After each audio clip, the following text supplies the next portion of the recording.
Fogo na Amazônia, que sempre ocorre, eu já morei lá em Rondônia, sei como é que é, sempre ocorre nessa estação, culpa do Bolsonaro. Óleo no Nordeste, culpa do Bolsonaro. Daqui a pouco vai passar esse óleo, tudo vai ficar limpo, vai vir uma outra coisa, qualquer coisa, culpa do Bolsonaro. Se a esquerda radicalizar esse ponto, a gente vai precisar ter uma resposta. E uma resposta, ela pode ser via um novo AI-5, pode ser via uma legislação aprovada através de um plebiscito, como ocorreu na Itália. Alguma resposta vai ter que ser dada. O que faz um país forte não é um Estado forte, são indivíduos fortes. Fala galera que curte o canal Coffee Break with Amadeu Maia. Vamos fazer um vídeo hoje aqui extraordinário, não estava marcado para a gente fazer vídeo hoje, mas os acontecimentos que ocorreram no dia de hoje merecem a gente fazer um vídeo e fazer aqui uma explicação, dar uma opinião. O filho do presidente Bolsonaro, Eduardo Bolsonaro, deputado federal Eduardo Bolsonaro, comete um crime e é inadmissível o crime que ele comete contra o Brasil e contra as instituições democráticas do Brasil, contra a Constituição brasileira.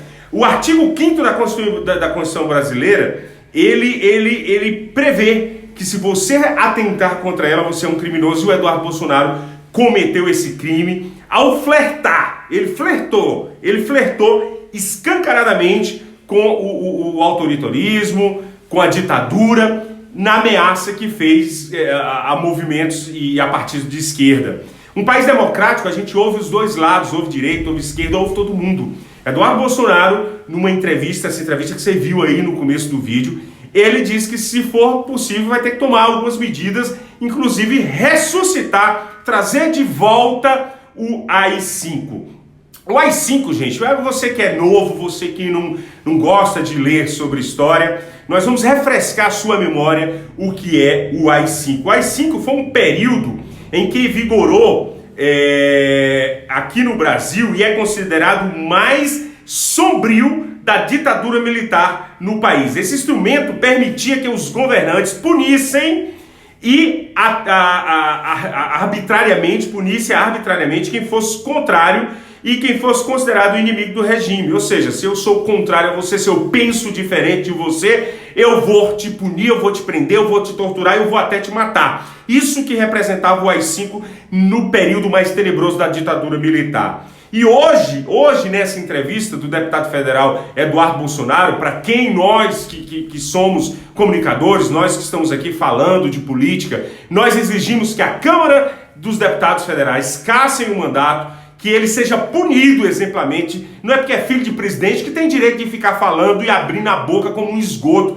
como Eduardo Bolsonaro abriu, não. Só para você ter um entendimento melhor, nós vamos aqui explicar mais um pouco do AI-5 para você. Mas afinal, o que foi o ato inconstitucional número 5, popularmente chamado de AI-5, decretado durante o regime militar, a ditadura militar? O ato inconstitucional número 5, ou AI-5, de número 5, foi o 5º de uma série de decretos emitidos pelo governo militar nos anos seguintes ao golpe de 1964 aqui no Brasil. O texto dava poderes extraordinários ao presidente da República e suspendia várias garantias constitucionais previstas para o cidadão. Esse instrumento definiu o momento mais duro, mais cruel, mais sanguinário da ditadura militar, pois permitia que os governantes punissem arbitrariamente, gente, quem fosse considerado inimigo do regime, quem fosse considerado inimigo do governo naquele momento, que era um governo ditatorial, que era o governo do regime militar. O decreto entrou em vigor em dezembro de 1968, durante o governo de Arthur Costa e Silva, pelo artigo AI-5. O governo militar ganhava poderes absolutos em seu primeiro efeito. Foi fechado o Congresso Nacional por quase um ano. Ou seja, só eles que mandam, só o governo. Congresso, deputado não manda nada. Ele fechou-se o Congresso por mais ou menos um ano. A medida também acabava com várias garantias constitucionais e poderia suspender os direitos políticos de qualquer cidadão por 10 anos. Olha a gravidade do AI-5, gente. O ato previa ainda a suspensão de habeas corpus por crimes de motivação política. Ou seja, você fez lá um crime, mas foi motivado politicamente, você não tinha direito nem à defesa, a um habeas corpus, a um julgamento lá de um juiz. Quase 10 anos depois, no dia 13 de outubro de 1978, inclusive 2 anos após eu ter nascido, o governo Ernesto Geisel foi promulgada uma emenda constitucional que revogava todos os atos inconstitucionais e complementava os que fossem contrários à Constituição Federal. No caso, os 5, ela ia de encontro, ela batia com a Constituição. Esta emenda entrou em vigor no dia 1º de janeiro de 1979. A emenda restaurou o habeas corpus, mas proibiu que a emenda mas proibiu que os efeitos do AI-5 fossem contestados judicialmente. Ou seja, ela dava direito de você ter um habeas corpus, mas ela proibia de você contestar o AI-5. O que é que o Eduardo Bolsonaro propôs com isso, gente? O Eduardo Bolsonaro propôs uma ditadura. Um cara que foi eleito democraticamente, foi eleito o deputado mais votado de São Paulo. O pai dele foi eleito democraticamente. Apesar de nós estarmos aqui fazendo crítica, de nós estarmos aqui falando, debatendo, sendo contrários aos seus pensamentos, não lhe dá o direito, segundo a Constituição Federal, de denegrir, de ir contra os princípios da Constituição. A Constituição brasileira, ela nos guarda o direito de falar o que quer, o direito de livre expressão. E o artigo 5º da Constituição Federal nos garante isso. Eduardo Bolsonaro cometeu um crime.